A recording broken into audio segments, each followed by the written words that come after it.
In other news, India-Canada standoff escalates. India sharply criticized Canada's recent ban on Australia Today's social media page following its broadcast of remarks by External Affairs Minister S.J. Shankar on Karlustani extremism in Canada. Australia Today, a prominent platform for the Indian community in Australia, had aired a joint press conference between S.J. Shankar and Australian Foreign Ministry Penny Wong held in Canberra. In a recent briefing, India's Ministry of External Affairs said that S.J. Shankar's speech has been blocked in Canada, making it inaccessible to Canadian viewers. Key points in the address included concerns over surveillance of Indian diplomats, Canada's baseless allegations against us, and the presence of anti-India elements in Canada. Well, the MEA criticized Canada, highlighting Ottawa's hypocrisy on free speech.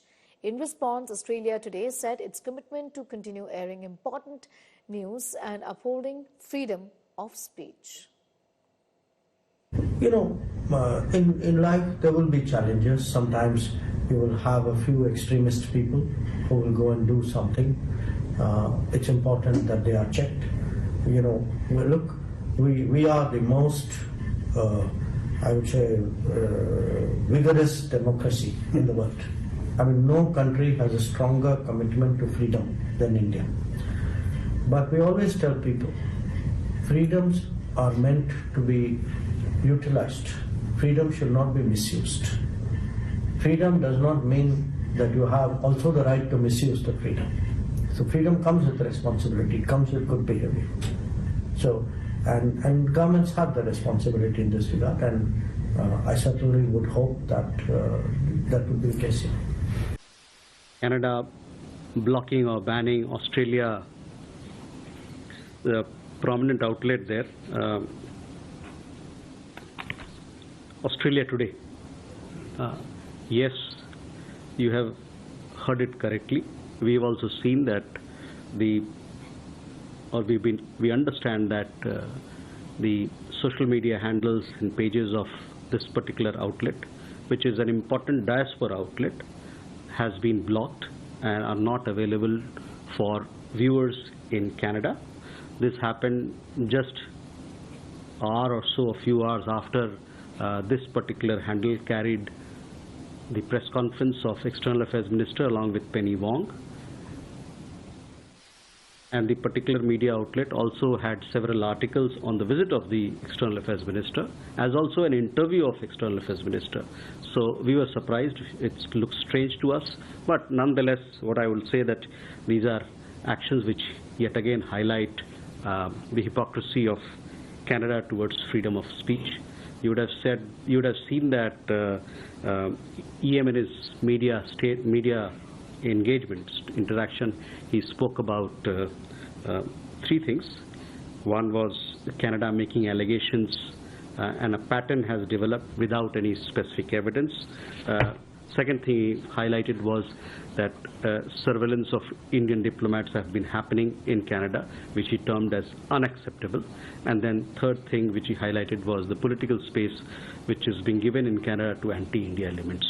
So you can draw your conclusions from that why the Australia Today channel was blocked by Canada. We spoke to Australia Today's managing editor on this entire controversy. Let's take a listen.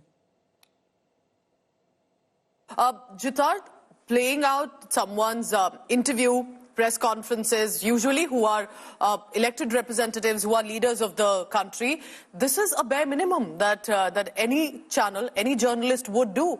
So then what happened? What happened and why is it being called a ban or a gag, Jitard? If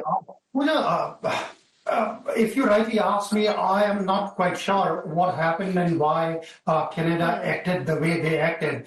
But one thing I can definitely tell you is within hours of our broadcasting the press conference with Foreign Minister Penny Wong and External Affairs Minister Dr. Jaishankar, it was going very viral on our Facebook account. And everyone from Canada was sending a message, sir, you could have asked this question XYZ. All good. And then I got a chance to have an interview with Dr. Jaishankar. I went for that interview. We did it, and we broadcasted it within 4 hours from the press conference. Now, in the middle of that interview, when people started sending us, thank you for asking these questions, somebody sent me a screenshot saying, sir, I was watching this and now I'm seeing a screenshot saying that you can't watch this content in Canada. And we inquired multiple people and they said the same thing, that now we can't watch you on, your content has been banned, restricted or stopped to be watched in Canada. That's what happened, and we couldn't understand the reason. The only reason was 2 stories which we did that day, and it probably provoked, it probably didn't go well with the Canadian authorities. I don't know what it was, but it's not right in terms of freedom of speech, freedom of press. This is the bare minimum which we do. We interview anyone and everyone from all sides of the politics or whatever ideology they have. This is the first time I see that, because if you have asked a question and we are relaying it and people are probably liking it or want to watch it, and country kind of restricts it or bans it. It's really bizarre, Pooja.